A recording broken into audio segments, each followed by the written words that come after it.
Assalamualaikum warahmatullahi wabarakatuh.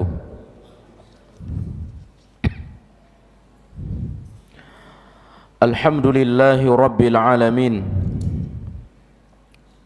Wassalatu wassalamu ala nabiyyina Muhammadin wa ala alihi wa ashabihi ajma'in, amma ba'du.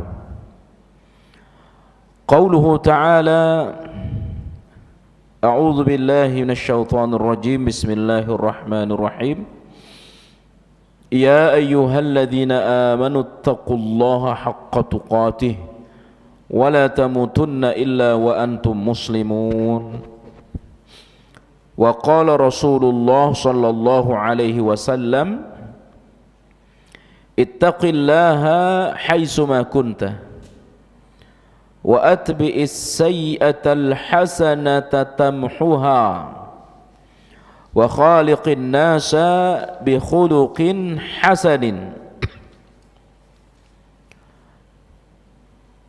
Kaum muslimin jamaah Masjid Al-Hidayah yang dimuliakan Allah Subhanahu wa taala, alhamdulillah kita bersyukur kepada Allah. Pada sore hari ini kita kembali melanjutkan kajian pembacaan kitab Minhajul Muslim yang ditulis oleh Syekh Abu Bakar Jabir Al-Jazairi rahimahullahu ta'ala, yang sedianya kajian kita ini secara rutin ba'da subuh di Sabtu pekan ketiga, ya, tapi kita ubah dan ketemu hari Ahad ba'da asar. Mudah-mudahan kita istiqamah, ya, menyibukkan diri kita dengan ilmu tanpa dipengaruhi berapapun yang datang, ya. Kalau niat ikhlas karena Allah, ya, niat mengharap ridha Allah Subhanahu wa taala, kita tidak terpengaruh apakah banyak atau sedikit. Yang penting kita sama-sama ikhlas, ya.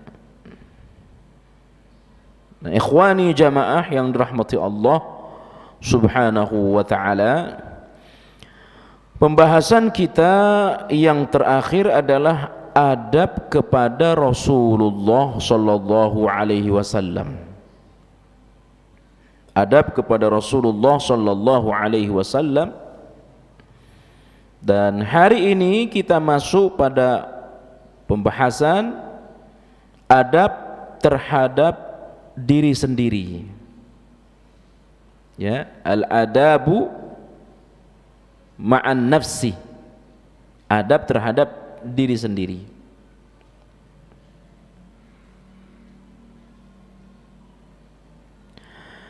Syekh berkata kepada kita, sesungguhnya setiap orang menginginkan kebahagiaan, pasti, siapapun dia, apapun agamanya.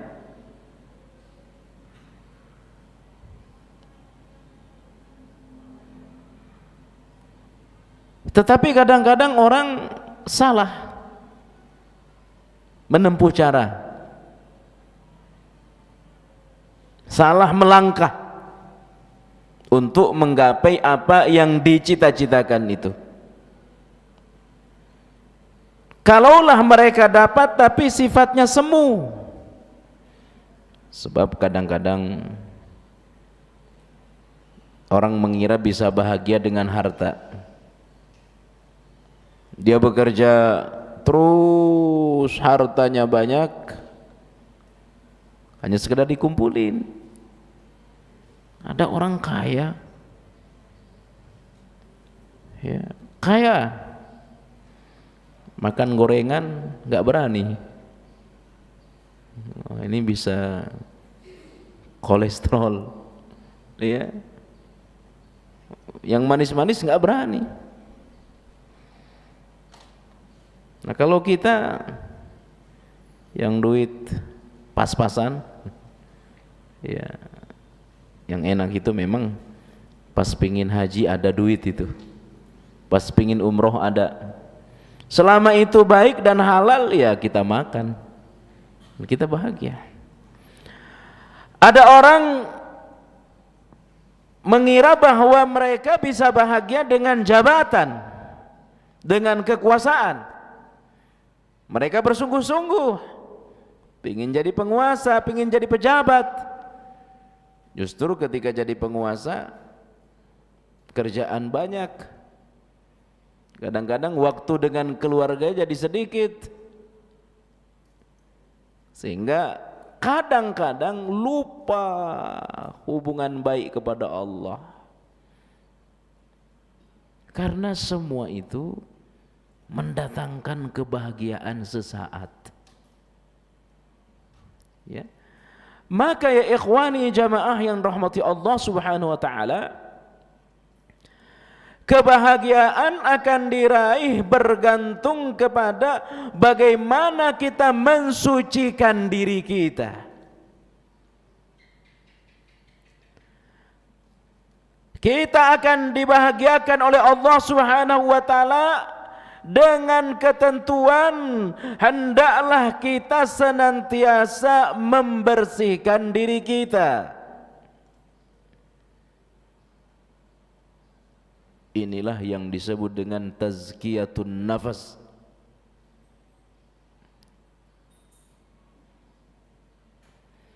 Maka semakin bersih jiwanya, semakin bahagia itu.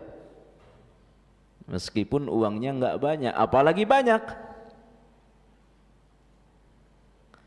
Semakin kotor jiwanya, semakin banyak dosanya, maka dia akan semakin gelisah. Maka Allah Subhanahu wa taala berfirman, qad aflaha man zakkaha wa qad khaba man dassaha. Qad aflaha man zakkaha. Sungguh beruntunglah orang-orang yang mensucikan jiwanya. Tanpa kita bermaksud bahwa diri kita ini orang suci nih, gak boleh. Termasuk menyanjung orang, memuji orang berlebihan juga tidak boleh. Karena yang berhak menyanjung, memuji itu hanya Allah, dan yang berhak dipuji hanya Allah. Makanya saudara, ada bimbingan dari Nabi, kalau kita dipuji orang, kalau kita disanjung orang, bagaimana sikap kita? Ya Allah, jadikan aku lebih baik dari apa yang mereka sangkakan kepadaku. Orang menyanjung bahwa kita ini orang baik, kita ini ahli ibadah, maka minta kepada Allah Subhanahu wa taala, duhai Allah, jadikan aku lebih baik dari apa yang mereka persangkakan kepadaku. Bukan kemudian sombong, hebat sekali, siapa dulu, memang baik dari sananya, ya, bukan seperti itu. Qad aflaha man zakkaha. Sungguh beruntung orang-orang yang mensucikan jiwanya. Wa qad khaba man dassaha. Dan sungguh rugilah orang-orang yang mengotorinya. Artinya Bapak Ibu, semakin bersih jiwanya, maka dia semakin beruntung, semakin bahagia. Semakin kotor, semakin rugi.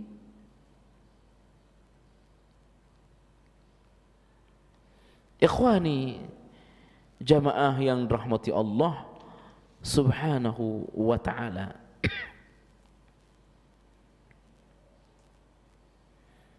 Oleh sebab itulah seorang muslim dengan muslim yang lainnya harus selalu nasihat menasihati, harus selalu tawasi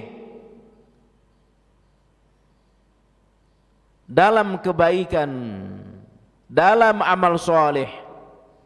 Allah berfirman, wal asri innal insana lafi khusrin. Demi masa, sungguh manusia berada dalam kerugian.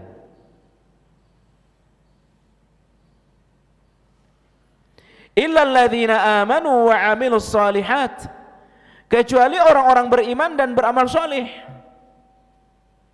Artinya apa Bapak Ibu? Tidak ada kebahagiaan pada orang kafir.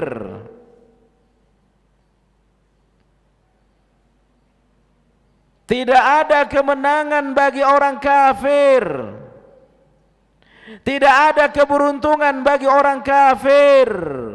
Karena yang beruntung itu hanya orang Islam. Yang beruntung itu hanya orang beriman. Selain orang beriman rugi. Bisa jadi dia kaya, penguasa, gak bakal bahagia hidupnya. Tidak akan bahagia hidupnya. Karena kebahagiaan hanya di tangan orang-orang beriman. Wa amilus shalihat, dan mereka beramal soleh. Dan ya ikhwan, iman dan amal soleh ini tidak bisa tegak sendirian, harus saling mengingatkan. Makanya kata Allah, watawasau bil haqqi watawasau bis sabr. Harus selalu saling nasihat menasihati. Sebab kalau kita hidup sendirian mudah terjerumus pada perbuatan dosa.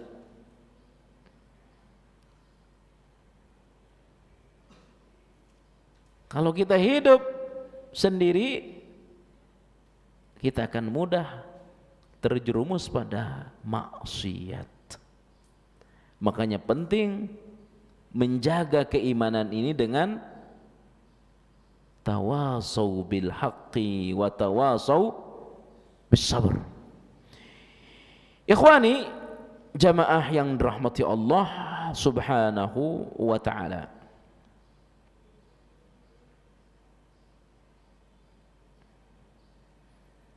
Tadi kita sampaikan, semakin bersih jiwa seseorang, maka dia akan semakin bahagia. Semakin kotor jiwanya, dia akan semakin sengsara. Dan ketahuilah ya ikhwan, kebersihan jiwa itu bisa diraih dengan amal soleh. Kebersihan jiwa itu diraih dengan amal soleh. Sedangkan yang mengotori jiwa seseorang adalah maksiat. Semakin rajin dia beramal, semakin bersih jiwanya.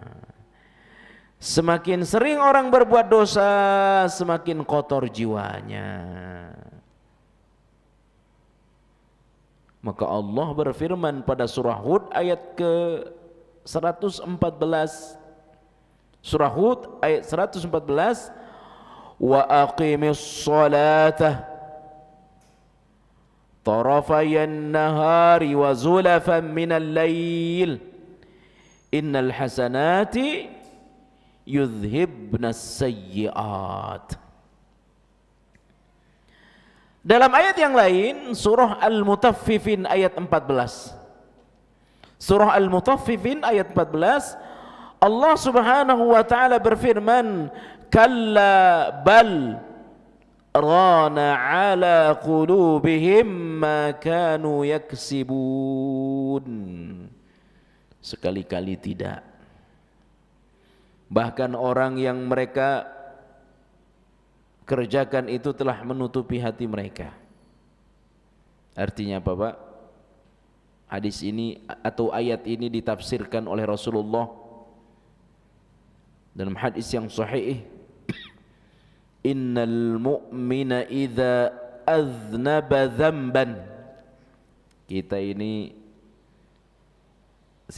kita semua setiap kali berdosa, nuqtatun sauda fi qalbih, setiap kali orang berdosa kepada Allah langsung dicelupkan di hatinya titik hitam. Setiap berdosa ada titik hitam di hatinya. Fa in taba wa naza'a wasta'taba suqila qalbuhu. Jika dia bertaubat kepada Allah Subhanahu wa taala, titik hitam itu langsung dihapus.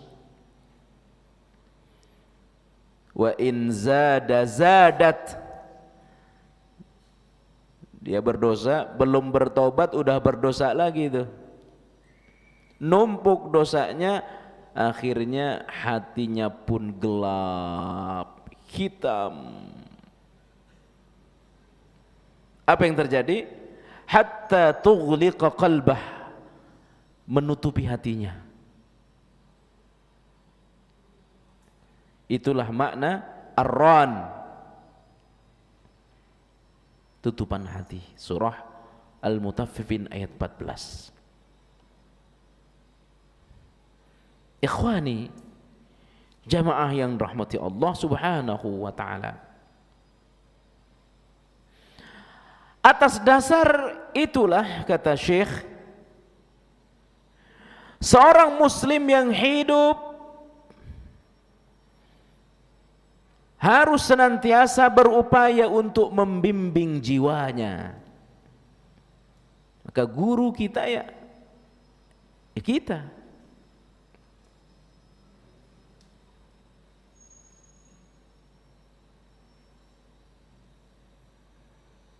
Makanya kata Syekh, yang paling berhak membimbing diri kita ya diri kita. Ya, kitalah yang menentukan nasib kita nih. Mau kayak mana hati kita? Ya kita. Kalau kuat keinginan kita masuk surga, ya kita bisa menjaga kebersihan hati kita.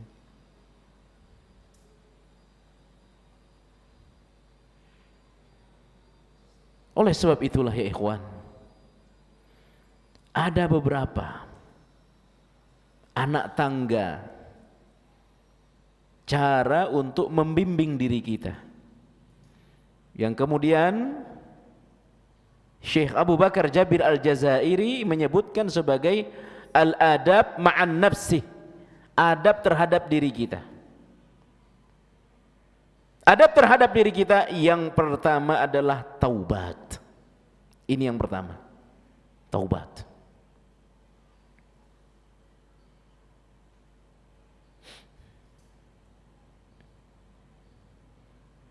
Ini satu perkataan, satu istilah yang sudah sama-sama kita fahami, taubat ini.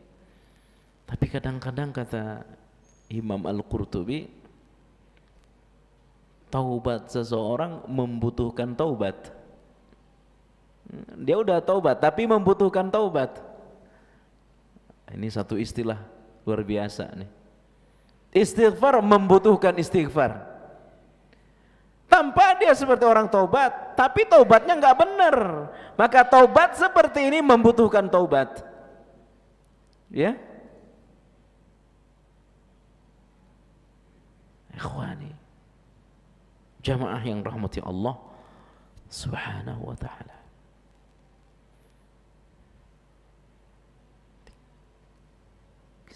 Kita ini agar kita bisa kuat dalam bertaubat, agar kita semangat dalam bertaubat, kita harus mengakui diri kita ini banyak berbuat dosa. Ini yang pertama. Ya. Di cara menumbuhkan semangat bertaubat kepada Allah Subhanahu wa ta'ala, yakni dengan meyakinkan kepada diri kita bahwa kita ini adalah hamba yang banyak berbuat dosa kepada Allah Tabaraka Ta'ala.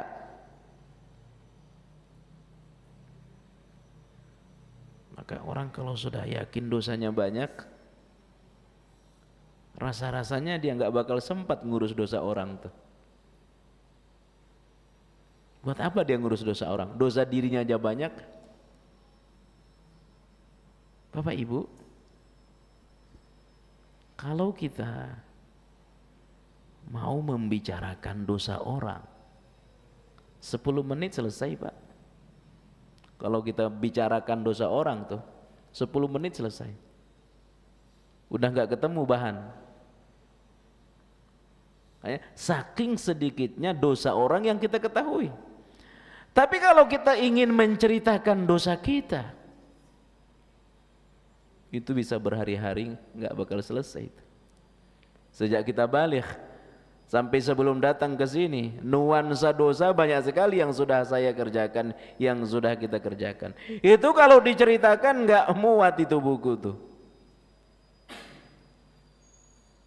Inilah dasar yang bisa menyemangati kita untuk bertaubat kepada Allah Tabaraka Ta'ala, bahwa ada keyakinan saya hamba yang banyak berbuat dosa kepada Allah. Insya Allah kita semangat bertaubat.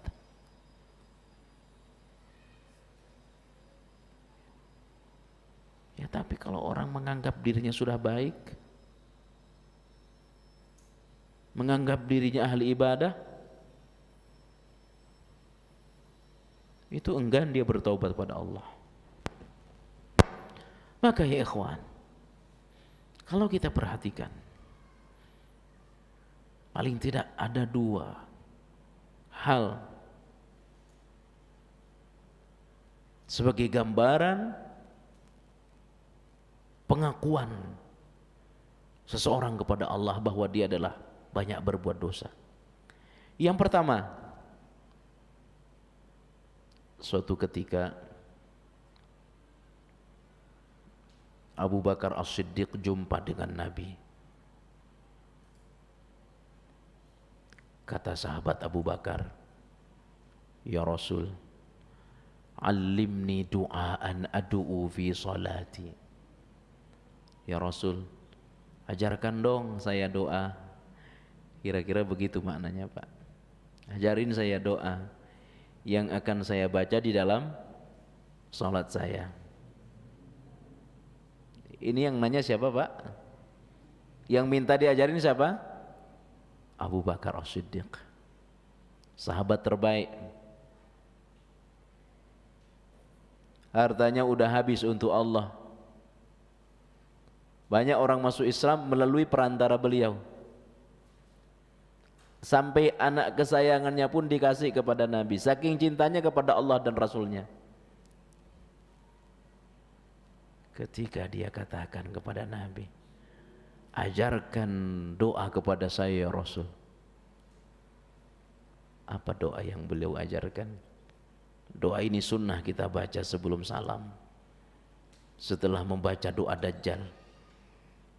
Allahumma inni zalamtu nafsi zulman katsira wa la yaghfiru adh-dhunuba illa anta faghfir li maghfiratan min 'indik warhamni innaka antal ghafurur rahim. Itu doanya, Pak. Allahumma ya Allah, ini sesungguhnya aku di sini Abu Bakar, zalamtu nafsi zulman katsira, adalah hamba yang banyak berbuat dosa. Saya Abu Bakar, seorang hamba yang banyak berbuat dosa. Oleh Nabi, Abu Bakar As-Siddiq radhiyallahu taala anhu suruh mengaku kepada Allah, ya Allah, saya Abu Bakar banyak berbuat dosa kepadamu ya Allah.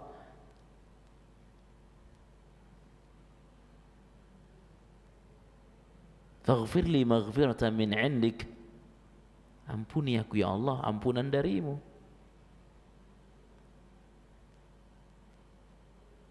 Warhamni, sayangi saya Allah. Innaka antal ghafurur rahim. Karena engkau maha pengampun lagi maha penyayang. Kalau kita sudah mengaku seperti ini Pak, insya Allah paling kurang kita tiap hari istighfar 100 kali itu. Paling kurang. Ya.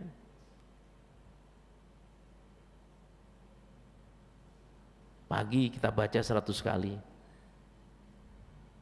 Sore udah tidak usah lagi dibaca 100 kali. Tapi kita dari rumah mau ke kantor, daripada nyanyi, istighfar. Astagfirullah. Jalan pagi, keliling kompleks, astagfirullahaladzim wa atubu ilaih, astagfirullah. Ini kenapa lisan seperti ini? Karena ada dorongan. Apa yang mendorong? Saya adalah hamba yang banyak berbuat dosa. Ada dorongan. Subhanallah. Ya kawan. Sayyidul istighfar coba kita lihat. Dibaca 2 kali sehari. Sekali pagi hari, sore sekali. Allahumma anta rabbi la ilaha illa anta khalaqtani wa ana abduka wa ana ala ahdika wa wa'dika mastata'tu a'udzu bika min syarri ma sana'tu abu'u laka bi ni'matika 'alayya wa abu'u bi dhanbi. Subhanallah. Coba lihat ya kawan. Ada 2 yang kita akui kepada Allah. Ada 2 perkara yang kita akui kepada Allah tabaraka ta'ala. Abu ulaka bi ni'matika alayya, ya Allah, aku mengaku nikmat ini semua darimu ya Allah. Wa abu bi dzambi, dan aku mengaku terhadap dosa-dosaku. Ini satu ungkapan kalimat pasrah. Ya, ini pasrah. Subhanallah. Inilah yang bisa mendorong kita semangat bertobat. Karena kita banyak berbuat dosa.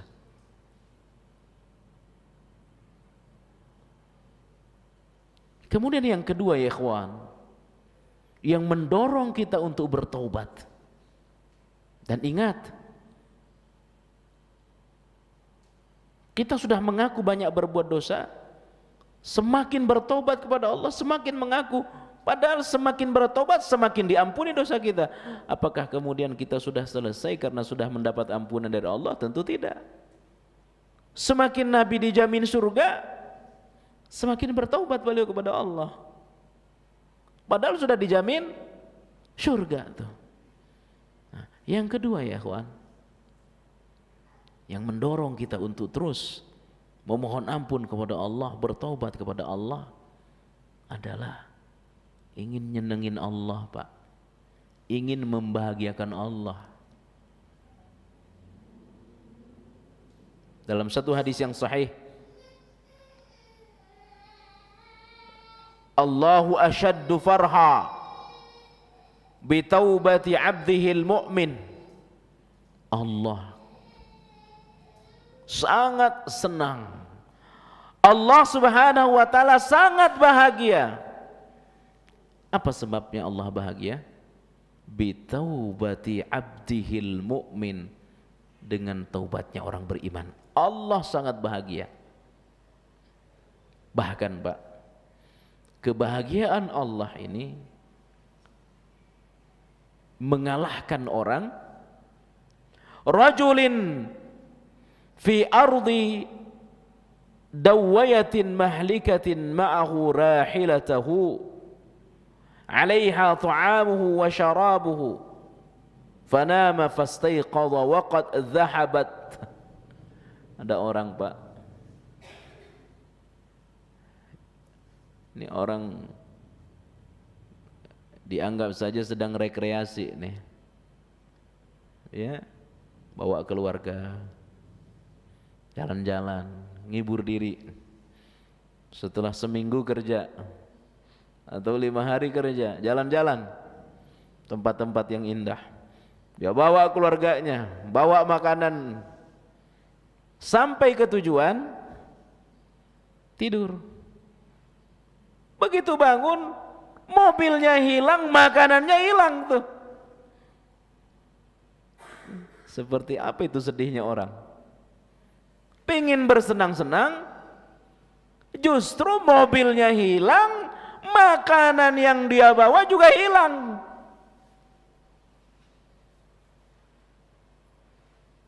Bukannya bahagia, malah sedih. Apa yang dia lakukan, Pak? Lalu dia bangun, mana mobil saya? Makanan saya hilang, bekal saya hilang. Mereka cari itu. Mereka cari mobilnya, mereka cari kendaraannya, dicari makanannya. Udah keliling, gak ketemu. Hampir putus asa, rebahan, tertidur. Begitu tidur, tiba-tiba mobil dan isinya ada di hadapan dia. Ini orang senang apa tidak nih? Wah, itu bahagianya bukan main itu. Ya, itu mengalahkan kebahagiaan rekreasi tadi itu. Ya, dia udah cari kemana-mana nih. Mobil yang hilang, makanan yang hilang tadi, dia cari nggak ketemu. Dia hampir putus asa tidur. Begitu bangun, langsung ada mobil itu di hadapan dia, kendaraan itu di hadapan dia. Senengnya bukan main tuh. Ya, tapi kata Nabi, Pak, Allah lebih bahagia daripada orang itu. Allah lebih senang melebihi kebahagiaan orang yang kendaraannya ketemu tuh. Apa sebabnya? Karena hamba datang bertobat kepada Allah. Allah sangat bahagia. Cuma ada bedanya. Kalau orang tadi senang karena memang dia membutuhkan makanan itu. Orang tadi senang ketika ketemu mobil karena dia membutuhkan kendaraan itu. Allah bahagia dengan taubat seorang hamba. Jangan kita fahami Allah membutuhkan taubat hamba. Tidak. Allah sama sekali enggak butuh taubat manusia. Ya, Allah tidak membutuhkan taubat kita, Pak. Maka kata Allah dalam surah Al-Kahfi, faman syaa'a falyu'min wa man syaa'a falyakfur. Siapa yang mau kafir, udah kafir aja kata Allah. Yang mau beriman, ya beriman. Orang beriman tidak akan menambah kerajaan Allah. Kafir pun manusia tidak akan mengurangi kerajaan Allah. Tapi Allah bahagia karena Allah senang kalau umatnya ini masuk, kalau hambanya ini masuk surga. Ya, Allah bahagia, Allah senang ketika manusia ini masuk surga. Makanya orang berbuat baik dibalas berlipat ganda oleh Allah. Orang berbuat buruk dibalas sesuai dengan keburukannya. Allah senang terhadap orang yang bertobat, terhadap orang yang berbuat baik. Nah, kita ini ibarat di dunia saja, kita akan melakukan sesuatu yang disenengin oleh kedua orang tua kita. Jangankan orang tua kita, kita kerja pada orang, kita akan nyenengin tuh atasan kita, berharap dikasih bonus, berharap dikasih bahadiah dan seterusnya. Maka kita ingin membahagiakan Allah, bertobatlah kepada Allah. Dan ingat, taubat tidak hanya terhadap pelaku dosa. Ahli ibadah, iya, ahli ibadah juga mesti rajin bertobat pada Allah Subhanahu wa taala. Sebab apa, Pak? Kita tidak pernah tahu di kesempatan mana kita berdosa kepada Allah. Bisa-bisa kita tidak meyakini kita berdosa, padahal Allah sudah tahu kalau kita berdosa, ya ikhwan.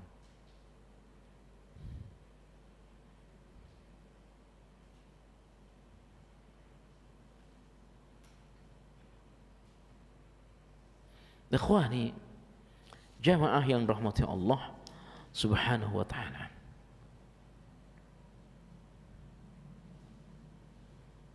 Dan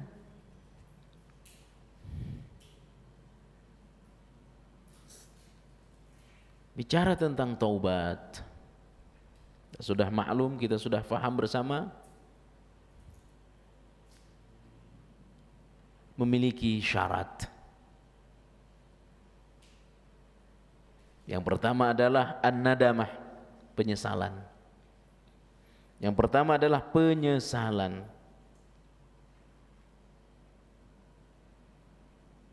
Menyesal. Kenapa saya dulu begitu ya? Kenapa saya dulu senang riba ya? Kenapa saya dulu senang yang namanya bid'ah? Nyesal. Nyesal seperti ini nih Pak, tanpa sadar air mata kita keluar. Air mata kalau sudah keluar karena dosa, nggak bakal disentuh oleh api neraka.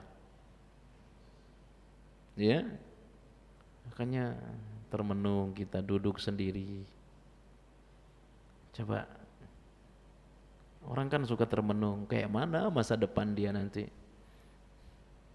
Ya, kayak mana anak saya kalau saya sudah tua? Seperti apa anak saya kalau saya sudah pensiun? Sesekali, mestinya jangan sesekali, sesering mungkin termenung, duduk, kosongkan pikiran terhadap yang lain. Yang ada dalam pikiran kita adalah dosa di masa lalu, ya. Yang ada dalam pikiran kita adalah dosa di masa lalu, ya. Dan itu kembali kita menyesalinya. Dan tanpa sadar air mata kita akan mengalir deras, dan air mata seperti ini sekali lagi tidak akan disentuh oleh api neraka. Allah Subhanahu wa taala sebutkan dalam Al-Qur'an surah Az-Zumar ayat 56. Surah Az-Zumar ayat 56. An taqula nafsun ya hasrata ala ma farratu fi jambillah. An taqula nafsun ya hasrata ala ma farratu fi jambillah. Ayat ini dinukil di dalam kitab 40 amalan yang menyebabkan, atau 40 orang yang dicintai oleh Allah. 40 orang yang dicintai oleh Allah. Beliau nukil ayat ini adalah orang yang berkhalwat, menyepi, mengosongkan fikirannya dari dunia. Lalu katakan kepada dirinya, antaqula nafsun, dia katakan kepada dirinya, aduhai sengsara diriku, berani-beraninya saya melanggar aturan Allah.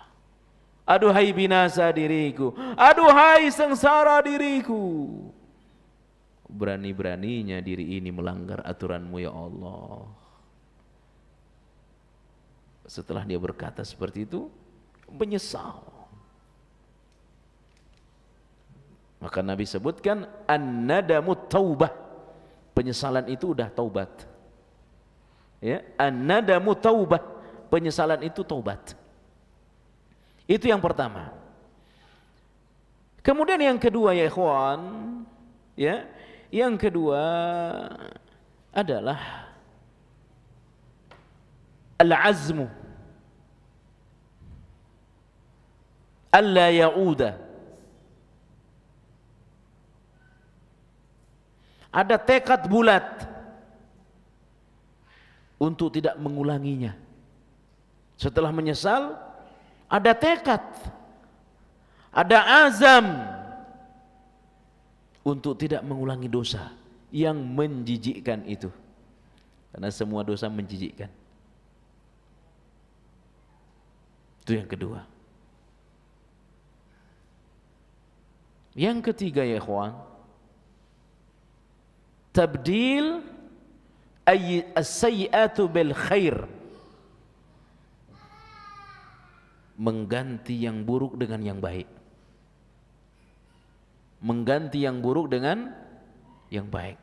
Semua harus diganti. Kalau kita baca di dalam kitab At-Tazkirah Imam Qurtubi itu, ya, taubatnya pelaku riba kayak mana? Ya harus mengganti tempat kerjanya. Dia taubat dari riba tapi masih kerja di tempat riba, nggak bisa. Itu makna tabdil, mengganti.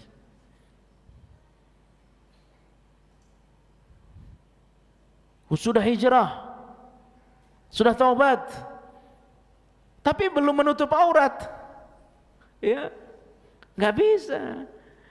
Taubatnya ya harus menutup aurat. Saya udah taubat sekarang. Ya, saya dulu temannya nggak bener, tapi nggak menutup, nggak apa, auratnya nggak ditutup, nggak bisa. Hatta laki-laki, kita laki-laki sudah taubat kepada Allah, berusahalah bagaimana berpakaian seperti pakaian Rasulullah Sallallahu Alaihi Wasallam. Sampai kata Imam Qurtubi itu mengganti tempat tidur, itu juga berpengaruh, ya berpengaruh. Ya. Sampai kepada mengganti teman, itu juga penting dalam taubat kita. Ya, mengganti teman. Bagaimana kita akan berubah ke arah yang lebih baik kalau teman-temannya ya yang biasa, mohon maaf, masih jauh dari Allah. Kita udah tekad nih jadi orang baik, tapi keluar rumah, tempat nongkrongnya, teman nongkrongnya dia lagi, nggak bisa, nggak bisa. Sudah bertobat tapi masih menikmati pembicaraan nggak jelas di grup WhatsApp, ya. Kalau tidak ada manfaatnya untuk diri kita, untuk agama kita, lebih baik kita izin keluar. Ya. Nah, itu syarat. Syarat inilah disebut dengan taubatan nasuha. Nah, yang terakhir, jika kesalahan itu hubungannya kepada sesama manusia, tidak cukup dengan 3 perkara tersebut di atas. Harus menyelesaikan urusan kepada manusia. Ya, harus menyelesaikan urusan kepada manusia. Orang yang menggibah, ya taubatnya juga harus memperbaiki nama orang yang pernah dia gibah. Ya, merusak nama orang, harus dia perbaiki nama orang itu sebelum dia meninggal. Mengutang, ya harus dibayar utangnya. Maka kata ulama, ya, termasuk mengambil hak orang. Gak bisa nangis kepada Allah, ya Allah maafkan saya karena saya udah ngambil haknya, tapi saya malu jumpa dia ya Allah. Gak bisa. Dia harus berusaha, berani ketemu dengan orang itu. Ya, harus dia kembalikan. Dia harus minta maaf. Bagaimana kalau dia tidak maafkan kita? Itu urusan dia dengan Allah. Yang penting kita sudah minta maaf. Makanya agak berat nih kalau urusan kepada manusia. Kalau urusan kepada Allah gampang, tinggal datang tengah malam nangis udah selesai. Tapi kalau urusan dengan manusia berat. Ya.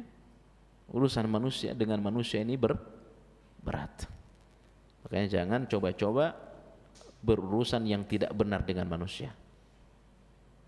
Nah, inilah adab yang pertama terhadap diri kita, yakni at-taubatu. Kita harus bertobat kepada Allah Subhanahu wa taala. Ya. Keutamaannya ikhwan, sebanyak apapun dosa kita,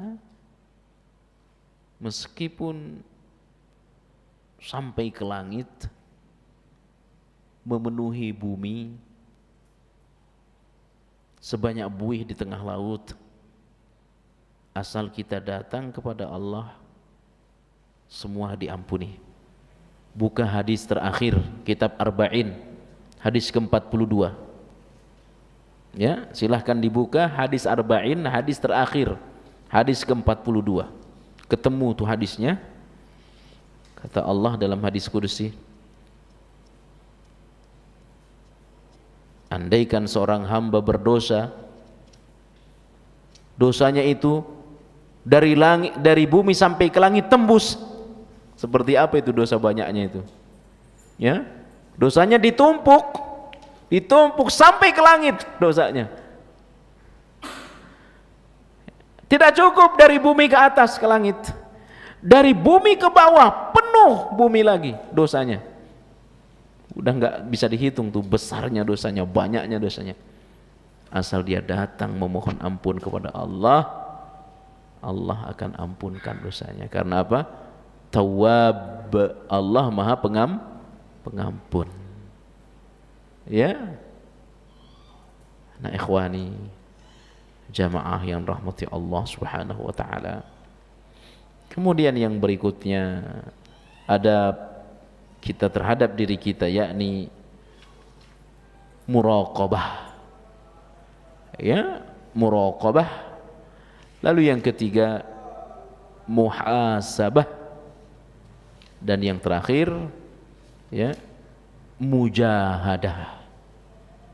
Ya. Yang kedua muraqabah, ketiga muhasabah, yang terakhir mujahadah. Insyaallah mungkin akan kita bahas di pertemuan mendatang, karena jam 5 saya harus berangkat lagi, ada ceramah di Tanah Abang, jadi tidak bisa lewat sampai jam 5 lewat ya. Kita manfaatkan mungkin beberapa menit, mungkin ada yang ingin ditanya, disilahkan. Monggo. Assalamualaikum warahmatullahi wabarakatuh. Amin ya Allah, barakallahu fiik. Kalau bagaimana Ustadz kalau misalnya kita telah berbuat dosa terkait dengan orang lain, tapi apa hubungannya dengan hadis yang tadi Ustadz, kalau Allah bahagia dengan orang yang bertobat? Karena kan kalau misalnya orang yang tidak mau memaafkan Ustadz gitu, kalau kita sudah berusaha gitu, apakah kita kasarnya berarti tidak diampuni Allah Ustadz terkait dengan dosa itu? Lalu yang kedua, kalau apakah kalau selama orang itu tidak memaafkan Ustadz, apakah itu akan terhitung sebagai dosa nanti Ustadz di akhirat gitu? Kita sudah berusaha gitu Ustadz. Jazakallahu khairan. Ikhwani, jamaah yang rahmati Allah SWT, yang berat itu adalah mengaku kesalahan kita. Ya. Menganggap diri kita benar, padahal nyata-nyata orang menilai dia salah, tapi dia tetap menganggap dirinya benar. Maka buat apa saya minta maaf? Orang saya yang benar kok. Ya, mestinya yang minta maaf dia. Makanya kata Rasulullah, orang yang paling baik adalah orang yang paling pertama menyapa. Ada sengketa, ada masalah nih, dua orang, yang paling bagus yang pertama menyapa, apalagi dia menyapa sambil minta maaf. Itu yang baik. Ya, aduh terlalu sakit hati saya Saya masih ingat kezaliman dia kepada saya. Itu urusan dia dengan Allah. Yang penting kita sudah mengaku kalau saya salah dan saya berusaha minta maaf. Dia tidak maafkan, Allah sudah senang pada kita. Ya. Makanya kata Imam Qurtubi itu, kalau kita berbuat zalim kepada orang, kita harus cari di mana orang itu berada sekarang. Ya. Kita harus cari di mana dia. Kita harus temuin orang itu sampai kita minta maaf kepadanya. Saya udah cari kemana-mana, kita udah cari kemana-mana, tidak ketemu. Cari ahli warisnya, cari keluarganya. Ya. Keluarganya juga tidak ketemu, ahli warisnya tidak ketemu. Caranya adalah banyaklah infak atas nama dia. Ya, banyaklah berinfak atas nama dia. Ya, kita berinfak, kita sedekah, kita niatkan untuk dia, pahalanya untuk dia. Ya, mudah-mudahan dengan sebab itu dosa kita, kesalahan kita ya di hari akhir dimaafkan. Saya sudah berusaha mencari engkau tapi engkau tidak ketemu. Ya, saya tidak bisa menemukan kamu. Saya berniat berinfak, saya niatkan untuk kamu. Ya, itu kata Imam Al-Qurtubi rahimahullahu taala. Demikian. Ya.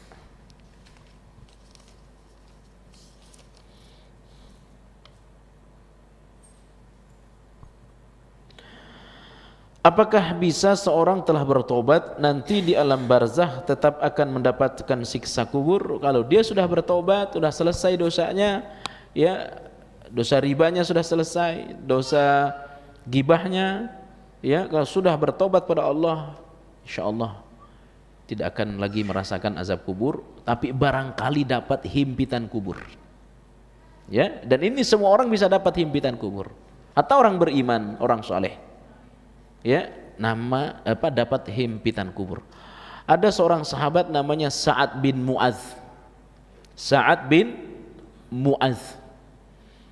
Waktu dia meninggal, Pak, guncang arsy Allah. Ya. Kaget. Apa namanya? Semacam kaget lah. Arsy Allah guncang, padahal arsy Allah itu besar. Ya. Di setiap pojoknya itu ada yang menyanggahnya. Malaikat yang besar dari pundak ke telinganya ditempuh perjalanan 700 tahun. Malaikat, hadis sahih. Tapi ketika Sa'ad bin Mu'adz meninggal dunia, berguncang, bergerak itu arsy Allah. Ya. Dan dia mati syahid. Kata Rasulullah, andai ada orang yang selamat dari himpitan kubur, bukan azab kubur ya. Andai ada orang yang selamat dari himpitan kubur, yang akan selamat itu sahabat Sa'ad bin Mu'adz. Ya, beliau dihimpit oleh tanah, tapi setelah dihimpit tanah itu melebar. Ya. Nah, kita yang sudah taubat, mudah-mudahan taubat kita diterima oleh Allah. Insyaallah mudah-mudahan kita selamat dari azab kubur. Ya, tapi mungkin himpitan bisa jadi akan dapat, tapi himpitannya tidak lama, sesaat. Ya. Yang berikutnya,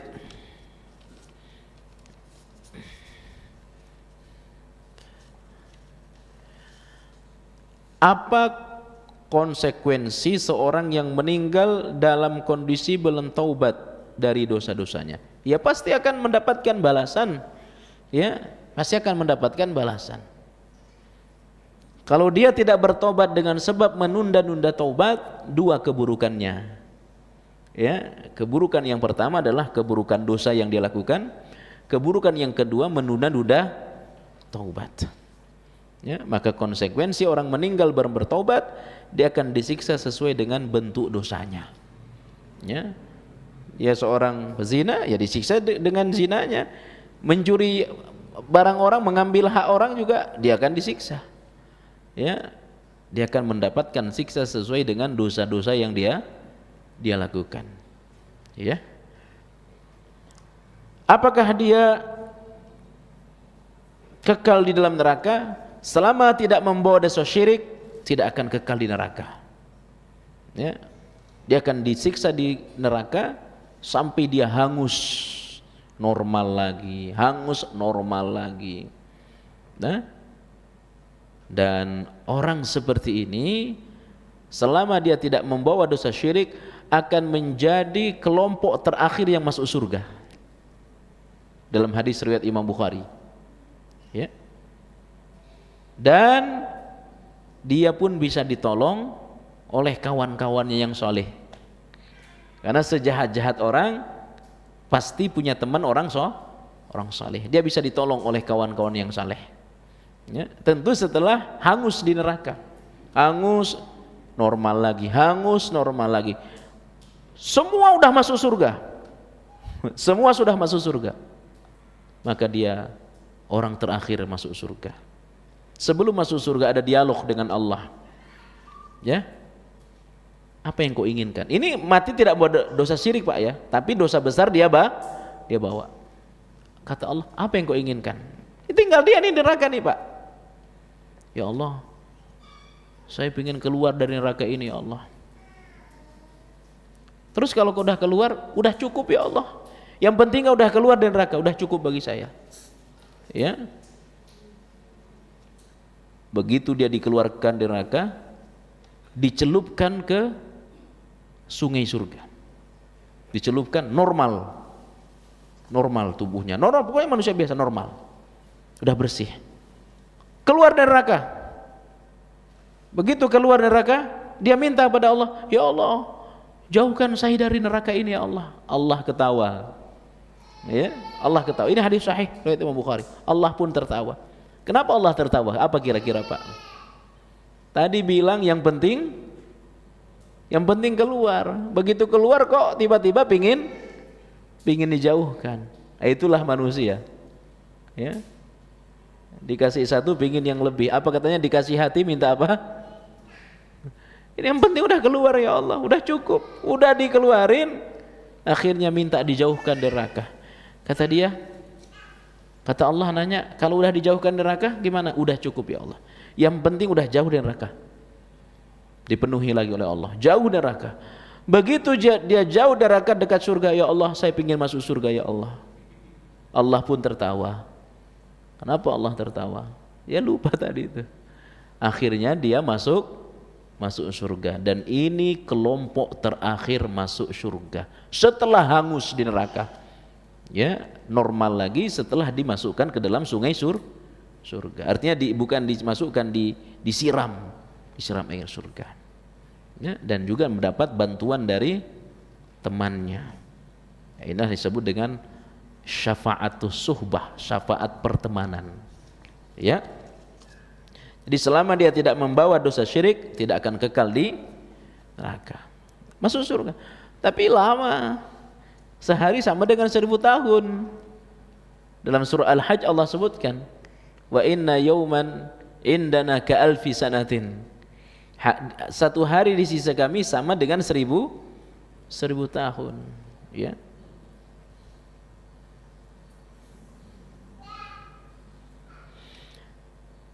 Apakah amalan orang yang masih hidup meniatkan sedekah untuk orang yang meninggal dalam kondisi belum bertobat tersebut, apakah masih berguna bagi si mayit?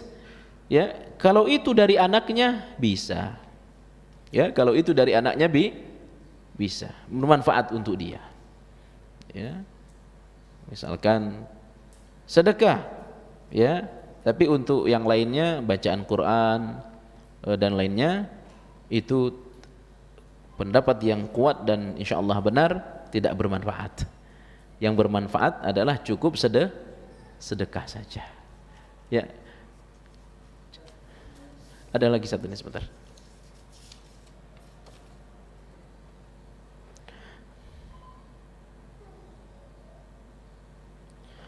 Bagaimana maksud dari apabila kita bersalawat 1 kali maka Allah akan balas 10 kali. Salawat 1 kali pahalanya 10. Itu maknanya. Ya. Kita salawat kepada Allah 1 kali, kepada Rasulullah, akan dibalas pahalanya 10 kali. Salawat 10 kali pahalanya 100. Demikian. Itu maknanya.